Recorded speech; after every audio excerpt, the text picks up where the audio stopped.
Hi friends, welcome to Marichu Kitchen&Vlogs. இன்னைக்கு நம்ம பார்க்க போற ரெசிபி ரொம்ப ஹெல்தியான கார்ன் தோசை தான்.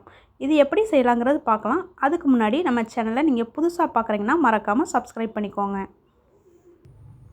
ஃபர்ஸ்ட் ஒரு பவுல்ல ஒரு கப் அளவுக்கு ஸ்வீட் கார்ன் எடுத்து வச்சிருக்கேன். இதை இதோட சேர்த்துக்கலாம். அப்புறம் ஒரு கப் அளவுக்கு இட்லி அரிசி சேர்த்துக்கலாம். நெக்ஸ்ட் 1/4 கப் அளவுக்கு உளுந்து எடுத்துக்கோங்க. அப்புறம் ஒரு 3/4 கப் அளவுக்கு கடலை பருப்பு சேர்த்துக்கோங்க.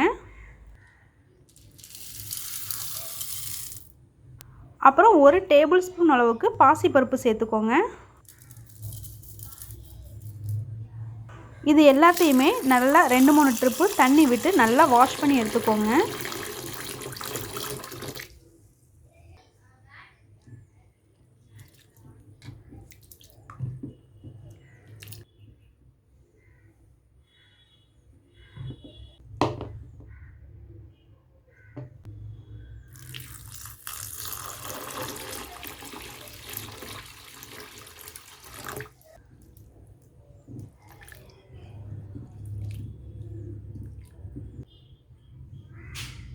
இது எல்லாத்தையுமே நல்லா வாஷ் பண்ண பிறகு அது மூழ்கிற அளவுக்கு ஃபுல்லாக தண்ணி வச்சுட்டு ஒரு 2 மணி நேரத்துக்கு நல்லா ஊற வச்சுக்கோங்க.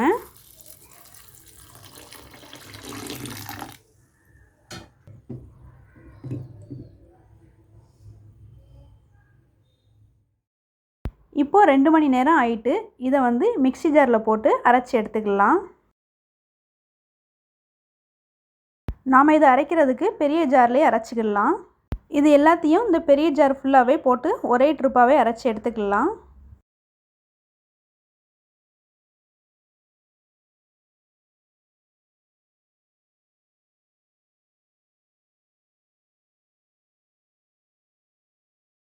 ஊற வச்ச தண்ணியை வேஸ்ட் பண்ணாமல் இது கூடவே சேர்த்து அரைச்சி எடுத்துக்கலாம்.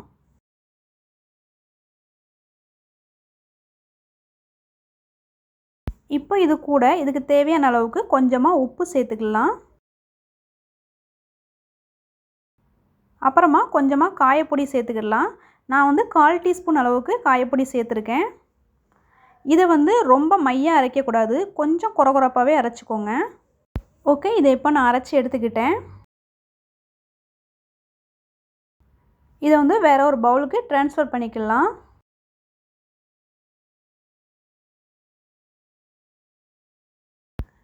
மாவு ரொம்ப திக்காக இருந்துச்சுன்னா கொஞ்சமாக தண்ணி ஆட் பண்ணிக்கோங்க.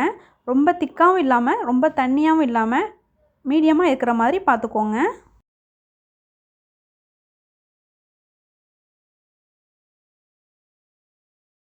இப்போ இது கூட சின்னதாக கட் பண்ண வெங்காயம், ஒரே ஒரு பச்சை மிளகாய், கொஞ்சமாக கருவேப்பிலை எல்லாமே பொடி பொடியாக கட் பண்ணி வச்சுக்கோங்க. இப்போ இதோட சேர்த்துக்கலாம். நான் கருவேப்பிலை இதில் கொஞ்சமாக தான் சேர்த்துருக்கேன். இதில் கருவேப்பிலை நிறைய சேர்த்தா தான் நல்லாயிருக்கும். எங்கள் வீட்டு குழந்தைங்க கருவேப்பிலை இருந்தோம்னா அது சாப்பிடவே மாட்டாங்க, எடுத்து தனியாக வச்சுருவாங்க. அதனால் நான் கம்மியாகவே சேர்த்துருக்கேன். அப்புறம் தேங்காய் துருவல் 1/4 கப் சேர்த்துக்கலாம்.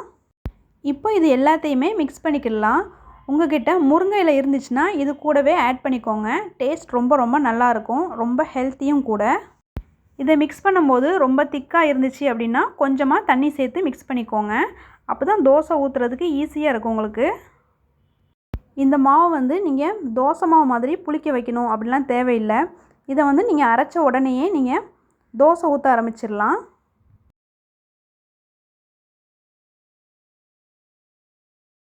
ஓகே, இது இப்போ நல்லா மிக்ஸ் பண்ணியாச்சு. இப்போ தோசை சுட ஆரம்பிச்சிடலாம். ஸ்டவ்வில் ஒரு தோசைக்கல் வச்சுக்கோங்க. தோசைக்கல் நல்லா காஞ்ச பிறகு 2 கரண்டி இல்லைனா 1.5 கரண்டி அளவுக்கு மாவு எடுத்துக்கோங்க. இதை நல்லா இந்த மாதிரி சுற்றி விட்டுக்கோங்க.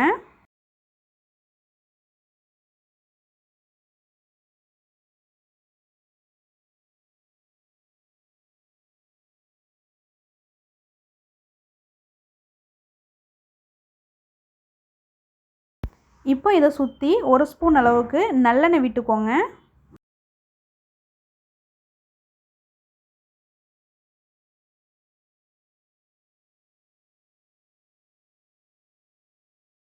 இப்போ தோசையோட பின்பக்கம், அதாவது அடிப்பக்கம் இந்த மாதிரி ப்ரௌனிஷாக தெரியும். அந்த ஸ்டேஜில் நீங்கள் திருப்பி விட்டுக்கோங்க.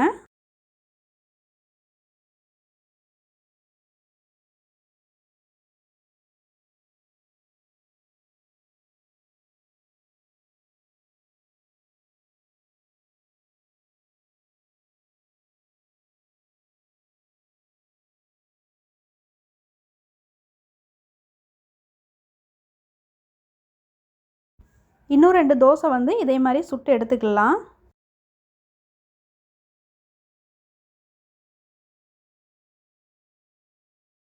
ஃப்ரெண்ட்ஸ், இந்த தோசை கண்டிப்பாக வீட்டில் செஞ்சு பாருங்கள். இது வந்து ஒரு அருமையான பிரேக்ஃபாஸ்ட்.